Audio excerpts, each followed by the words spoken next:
केंद्रीय मंत्रिमंडल के मेरे सहयोगी श्री हरदीप सिंह पुरी जी, दिल्ली के मुख्यमंत्री श्रीमान अरविंद केजरीवाल जी, डीएमआरसी के मैनेजिंग डायरेक्टर श्री मंगू सिंह जी, देश में चल रही मेट्रो परियोजनाओं के वरिष्ठ पदाधिकारीगण और मेरे प्यारे भाइयों और बहनों, मुझे आज से लगभग 3 साल पहले मेजेंटा लाइन के उद्घाटन का सौभाग्य मिला था। आज फिर इसी रूट पर देश की पहली पूरी तरह से ऑटोमेटेड मेट्रो, जिसको हम बोलचाल की भाषा में ड्राइवरलेस मेट्रो भी कहते हैं, इसका उद्घाटन करने का अवसर मिला। ये दिखाता है कि भारत कितनी तेजी से स्मार्ट सिस्टम की तरफ आगे बढ़ रहा है। आज नेशनल कॉमन मोबिलिटी कार्ड, इससे भी दिल्ली मेट्रो जुड़ रही है। पिछले साल अहमदाबाद से इसकी शुरुआत हुई थी। आज इसका विस्तार दिल्ली मेट्रो की एयरपोर्ट एक्सप्रेस लाइन में हो रहा है। आज का यह आयोजन अर्बन डेवलपमेंट को अर्बन रेडी और फ्यूचर रेडी करने का प्रयास है। साथियों, भविष्य की जरूरतों के लिए देश को आज तैयार करना, आज काम करना, ये गवर्नेंस का अहम दायित्व है। लेकिन कुछ दशक पहले से जब शहरीकरण, अर्बनाइजेशन का असर और अर्बनाइजेशन का भविष्य दोनों ही बिल्कुल साफ था, उस समय एक अलग ही रवैया देश ने देखा। भविष्य की जरूरतों को लेकर उतना ध्यान नहीं था, आधे अधूरे मन से काम होता था, भ्रम की स्थिति बनी रहती थी। उस समय तेजी से शहरीकरण हो रहा है, लेकिन इसके आफ्टर इफेक्ट्स से निपटने के लिए हमारे शहरों को उतनी तेजी से तैयार नहीं किया गया। परिणाम ये हुआ कि देश के बहुत से हिस्सों में शहरी इंफ्रास्ट्रक्चर की मांग और पूर्ति में बहुत ज्यादा अंतर आ गया। साथियों, इस सोच से अलग आधुनिक सोच ये कहती है, शहरीकरण को चुनौती न मानकर एक अवसर की तरह इस्तेमाल किया जाए। एक ऐसा अवसर जिसमें हम देश में बेहतर इंफ्रास्ट्रक्चर बना सकते हैं, एक ऐसा अवसर जिसमें हम ईज ऑफ लिविंग बढ़ा सकते हैं। सोच का ये अंतर शहरीकरण के हर आयाम में दिखता है। देश में मेट्रो रेल का निर्माण भी इसका एक उदाहरण है। दिल्ली में ही मेट्रो की चर्चा बरसों तक चली, लेकिन पहली मेट्रो चली अटल जी के प्रयासों से। यहां तो मेट्रो सर्विस के इतने एक्सपर्ट्स इस कार्यक्रम में जुड़े हैं, वो भी इसे भलीभांति जानते हैं कि मेट्रो निर्माण की क्या स्थिति थी। साथियों, साल 2014 में जब हमारी सरकार बनी, उस समय सिर्फ 5 शहरों में मेट्रो रेल थी। आज 18 शहरों में मेट्रो रेल की सेवा है। वर्ष 2025 तक हम इसे 25 से ज्यादा शहरों तक विस्तार देने वाले हैं। साल 2014 में देश में सिर्फ 248 kilometre 248 kilometre metro line operation थी। आज ये करीब 3 गुनी यानी 700 किलोमीटर से ज्यादा है। वर्ष 2025 तक हम इसका विस्तार 1700 किलोमीटर 1700 किलोमीटर तक करने का प्रयास कर रहे हैं। साल 2014 में मेट्रो पर सवारी करने वालों की संख्या 17 लाख प्रतिदिन थी। अब ये संख्या 5 गुना बढ़ गई है। अब 85 लाख लोग हर दिन मेट्रो से सवारी करते हैं। याद रखिए, ये सिर्फ आंकड़े नहीं है, ये करोड़ों भारतीयों के जीवन में आ रही ईज ऑफ लिविंग के प्रमाण है। ये सिर्फ ईंट, पत्थर, कंक्रीट और लोहे से बने इंफ्रास्ट्रक्चर नहीं, बल्कि ये देश के नागरिकों, देश के मिडिल क्लास की आकांक्षा पूरा होने के साक्ष्य हैं। साथियों, आखिर ये परिवर्तन, ये बदलाव आया कैसे? ब्यूरोक्रेसी वही है, लोग वही हैं, फिर कैसे इतना तेज काम हुआ? इसकी वजह यही रही कि हमने शहरीकरण को चुनौती नहीं बल्कि अवसर के रूप में देखा। हमारे देश में पहले कभी मेट्रो को लेकर कोई नीति ही नहीं थी। कोई नेता कहीं वायदा कराता था, कोई सरकार किसी को संतुष्ट करने के लिए मेट्रो का ऐलान कर देती थी। हमारी सरकार ने इस एडहोकिज्म से बाहर आकर के मेट्रो के संबंध में पॉलिसी भी बनाई और उसे चौतरफा रणनीति के साथ लागू भी किया। हमने जोर दिया स्थानीय मांग के हिसाब से काम करने पर। हमने जोर दिया स्थानीय मानकों को बढ़ावा देने पर। हमने जोर दिया मेक इन इंडिया के ज्यादा से ज्यादा विस्तार पर। हमने जोर दिया आधुनिक टेक्नोलॉजी के उपयोग पर। साथियों, आप में से अधिकांश लोग ये जानते हैं कि देश के अलग अलग शहरों की अलग अलग आवश्यकताएं, अलग अलग आकांक्षाएं और अलग अलग चुनौतियां होती हैं। अगर हम एक ही फिक्स मॉडल बनाकर मेट्रो रेल का संचालन करते तो तेजी से विस्तार संभव ही नहीं था।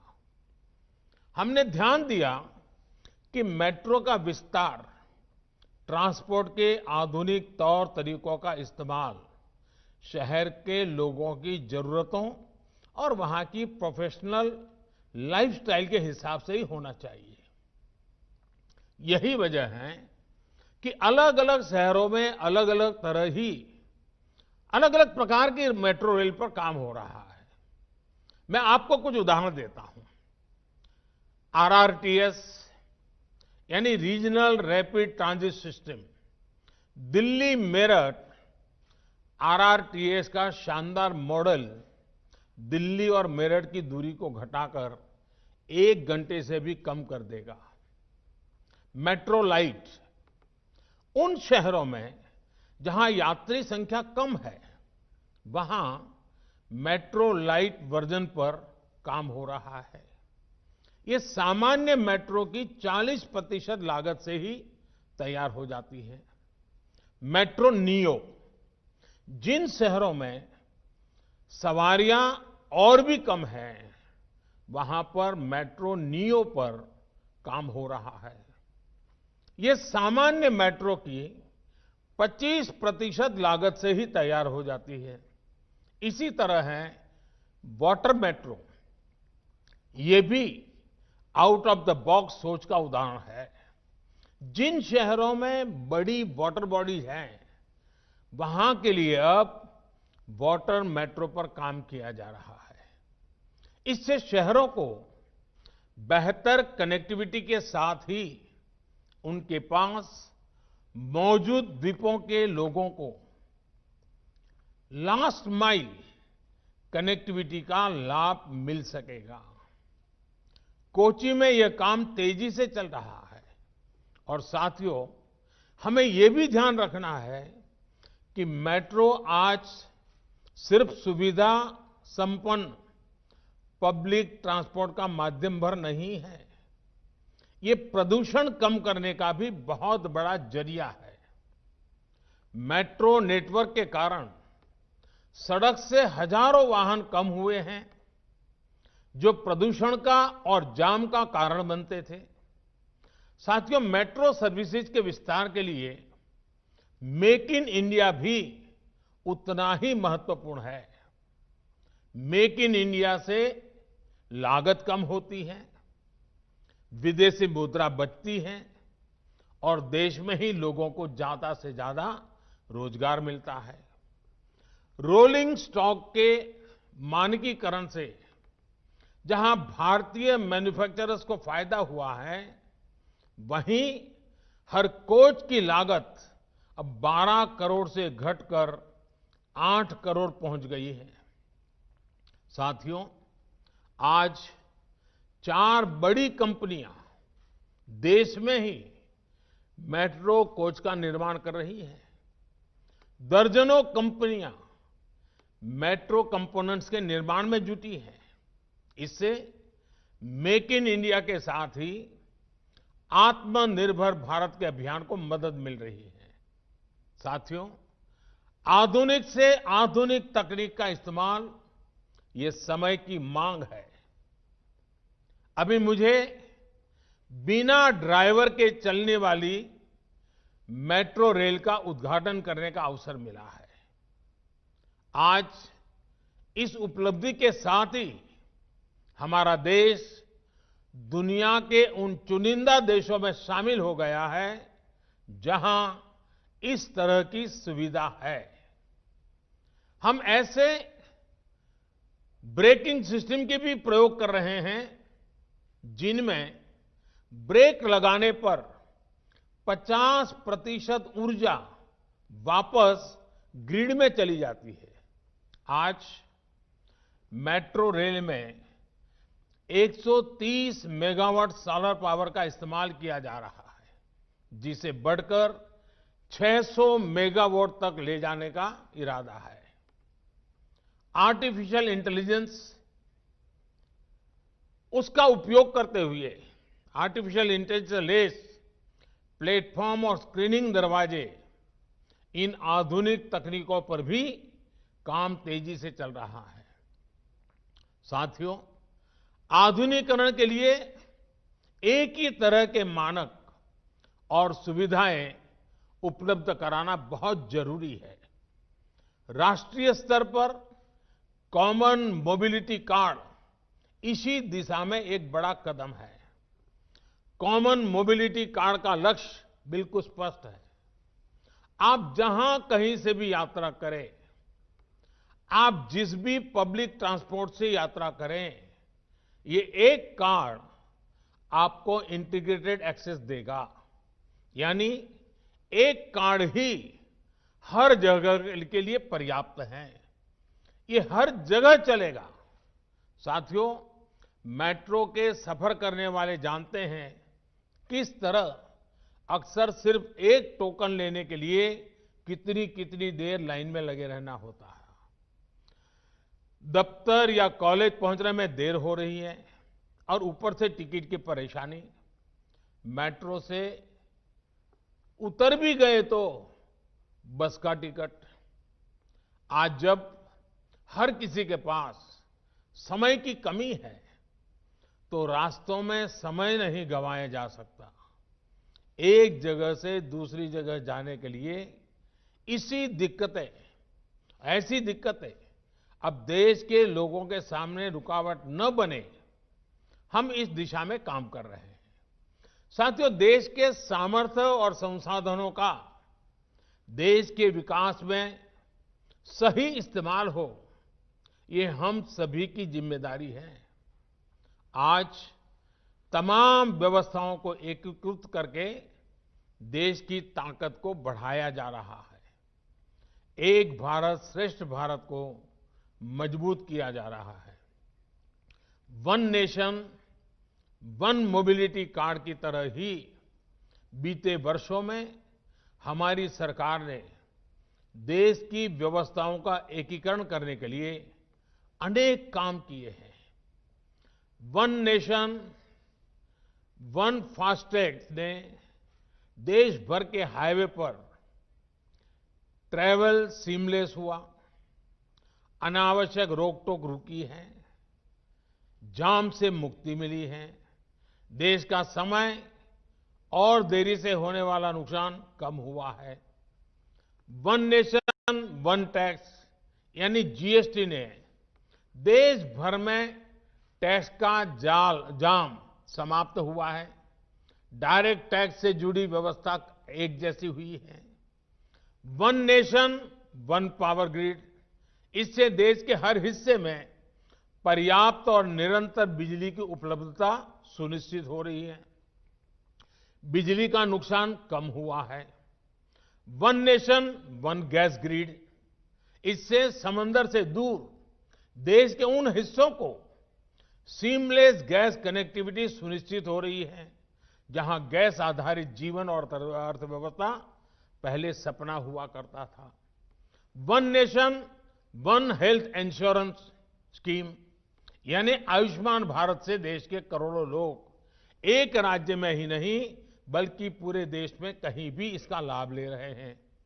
One nation one ration card, इससे भी एक स्थान से दूसरे स्थान जाने वाले नागरिकों को नया राशन कार्ड बनाने के चक्करों से मुक्ति मिली है।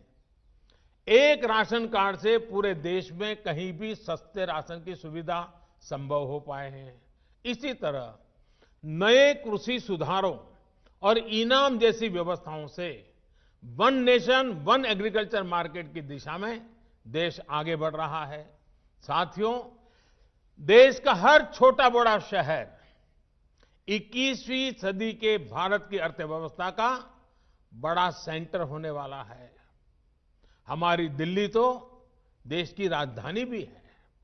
आज जब 21वीं सदी का भारत दुनिया में नई पहचान बना रहा है तो हमारी राजधानी में वो भव्यता रिफ्लेक्ट होनी चाहिए।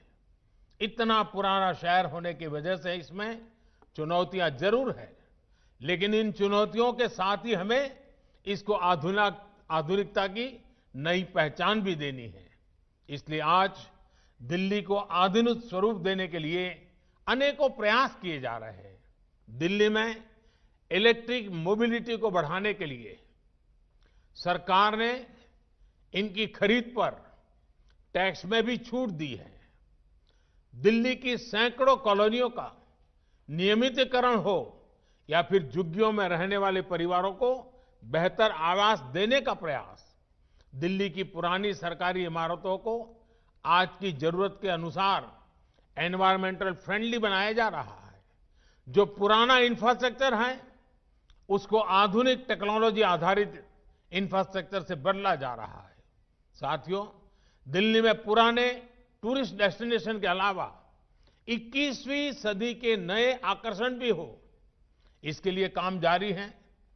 Delhi international conference, international exhibition, international business tourism इसका अहम सेंटर होने वाला है। इसके लिए द्वारका में देश का सबसे बड़ा सेंटर बन रहा है।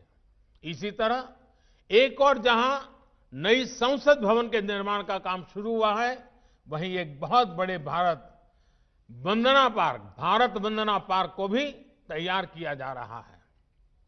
ऐसे हर काम से दिल्ली वालों के लिए हजारों रोजगार भी बन रहे हैं और शहर की तस्वीर भी बदल रही है। दिल्ली 130 करोड़ से अधिक आबादी की दुनिया की बड़ी आर्थिक और सामरिक ताकत की राजधानी है। उसी भव्यता के दर्शन यहां होने चाहिए। मुझे विश्वास है कि हम सब मिलकर काम करते हुए दिल्ली के नागरिकों का जीवन और बेहतर बनाएंगे, दिल्ली को और आधुनिक बनाएंगे।